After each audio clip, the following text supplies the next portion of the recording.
वक्रतुंड महाकाय सूर्यकोटि संभ्रम निर्विघ्नं कुरु देव सर्वकार्येषु सर्वदा सच्चिदानन्दरूपाय विश्वोपत्यादिहेतवे तापत्रविनाशाय श्रीकृष्णाय वयं नमः।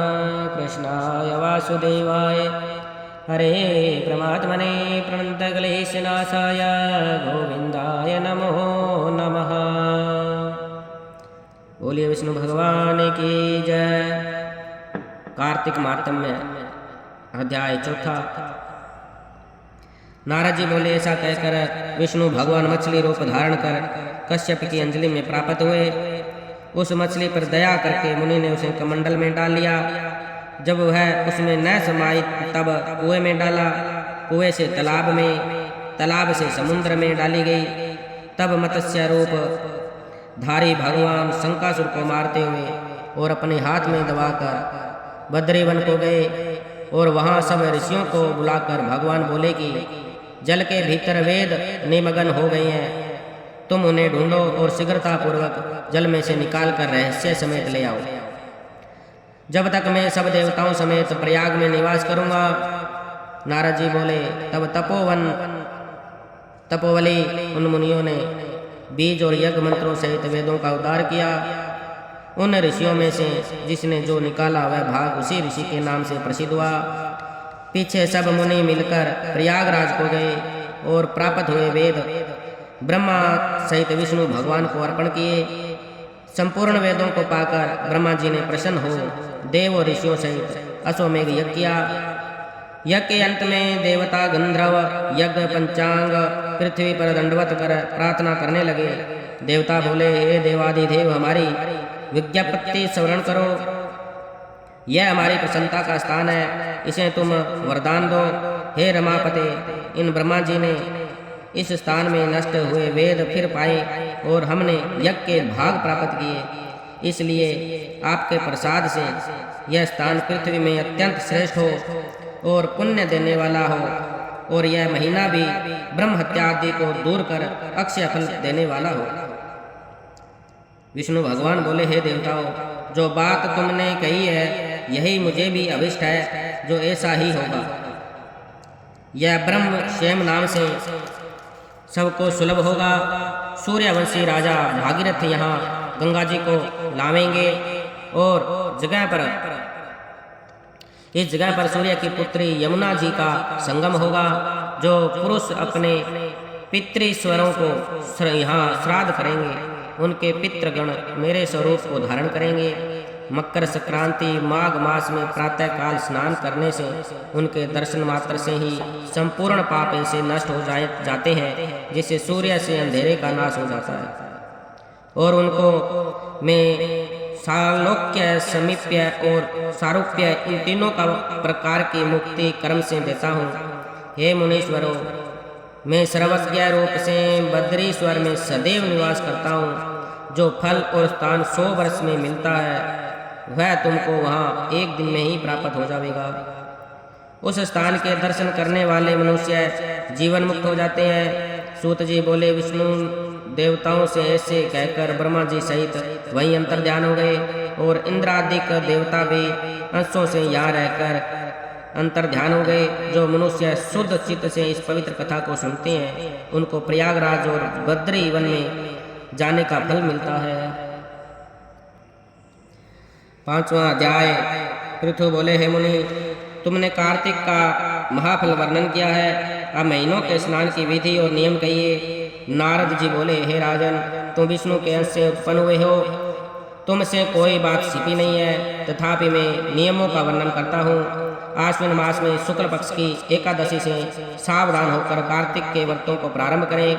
पहर रात्रि रहे, तब प्रतिदिन उठें और जल का पात्र लेकर ग्राम से बाहर उत्तर दिशा की ओर जाएं। जनेऊ को कान पर चढ़ाकर उत्तर को मुख करके भूमि पर तृण बिछावें और सिर को कपड़े से ढक लें। मुख को बंद कर थूकना और श्वास लेना बंद करके मलमूत्र का त्याग करें। जो रात्रि हो तो दक्षिण को मुख करें। जो मलमूत्र द्वार शरीर की शुद्धि और जो मुख शुद्ध नहीं करते हैं उनके मंत्र फलदायक नहीं होते हैं, इसलिए दातुन करना उचित है। दातुन लेते समय वृक्ष से कहें कि हे वनस्पति, हमको आयु, बल, यश, तेज, संतान, द्रव्य, वेद पाठ की शक्ति और बुद्धि दे। इस मंत्र को पढ़कर गुल्लर आदि किसी दूध के वृक्ष की 12 अंगुल लंबी दातुन लगावें। व्रत के दिन ऐसा न करें। प्रतिपदा, अमावस्या, नवमी, षष्ठी तिथियों और सूर्यवार तथा चंद्रमा सूर्य ग्रहण के दिन दातुन न करें। कटेरी, भालू, कपास, पीपल, वट, अरंड और गंधहीन वृक्षों की दातुन न करें। तदंतर विष्णु और शिव के मंदिर में विधि पूर्वक पुष्प, गंध, तांबूल ले जाएं। वहां भगवान की पाद आदि से स्तुति करके नमस्कार करें और भजन गावें। दिवाल्या में भजन कीर्तन करने वाले विष्णु स्वरूप होते हैं और जैसे सतयुग आदि में तप, यज्ञ, दान आदि भगवान को तृप्त देने वाले होते हैं, तुष्टि देने वाले होते हैं, वैसे ही कलयुग में भक्ति पूर्वक भजन कीर्तन मोक्ष देने वाले होते हैं। नारद जी बोले, शीर्ष, धतूरा, कटेर, मल्लिका, समेर, अंक, कनेर के फूल तथा अक्षतों से विष्णु की पूजा नहीं होती है।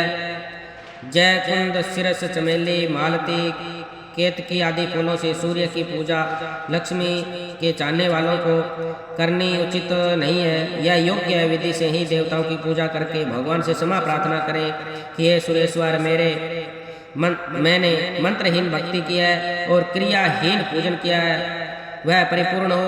फिर प्रदक्षिणा करके दंडवत करें, फिर क्षमा प्रार्थना करके गान करके समाप्त करें। जो कार्तिक की रात्रि में विधि पूर्वक विष्णु और शिव का पूजन करते हैं, वे अपने पूर्वजों सहित निष्पाप वैकुंठ को चले जाते हैं। बोलिए विष्णु भगवान की जय। कर्पूरे गौरम करुणावतारम संसार सारम भुजगेन्द्रहारम सदा वसंतम हृदयारविंदे भवं भवानी सहितां नमामि। आरती जुगल किशोर की जय, तन मन धन लो छावर कीजे। रवि शशि कोटि वदन की शोभा, ताहि निरखि मेरे मन लोभा। घोर श्याम मुख निरखत रीजे, आरती जुगल किशोर की कीजे। प्रभु को स्वरूप नयन भरि पीजे, कंचन थाल कपूर की बाती। हरियाए निर्मल भय छाती, फूलन की सेज फूलन की माला। रतन सिंहासन बैठे नंद लाला, आरती जुगल किशोर की कीजे। तन मन धन लो छावर कीजे। मेरे मुकुट कर मुरली सोहे, नटवर वेश देखी मन मोहे। ओढ़ो नील पीठ पट सारी, आरती जुगल किशोर की कीजे। तन मन धन लो छावर कीजे, आरती जुगल किशोर की कीजे। कुंज बिहारी गिरवर धारी, आरती करत सकल ब्रज नारी। नंद नंद वृक्षा भानु किशोरी, परमानंद स्वामी अविचिन जोड़ी। आरती जुगल किशोर की कीजे, तन मन धन लो छावर कीजे। आरती जुगल किशोर की कीजे, तन मन धन लो छावर कीजे। बोलिए विष्णु भगवान की जय।